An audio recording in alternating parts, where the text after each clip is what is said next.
Capability is a modified z-score. Let me show you. So if you take a look at CP and PP, they kind of look like z-scores, right? You have a value minus another value over your standard deviation. It's your upper spec limit minus your lower spec limit. But if you look at your CPK and your PPK, it looks almost exactly like a z-score, except you're taking the min of two z-scores. Your spec limit minus mu over your standard deviation.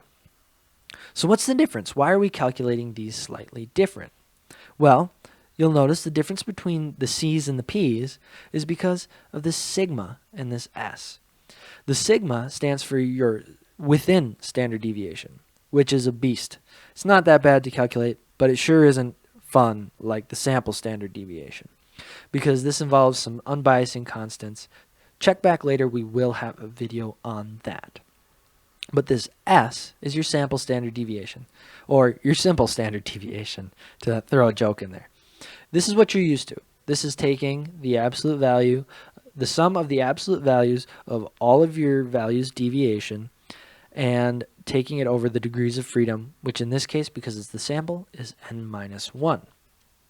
So what's the difference between CP and PP and CPK and PPK? Well, CP and PP are just a comparison of process variation to tolerance width. So it doesn't care where your values are located. It's not really calculating the probability of a failing value. All it says is your process variation compared to your tolerance. So a very high value means that your tolerance width is a lot bigger than your variation.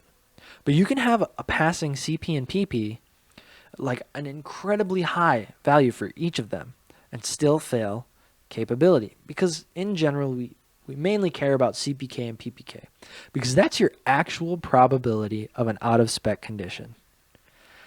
So what do I mean by that? Well, if we look at CPK and PPK, they're actually modified z-scores.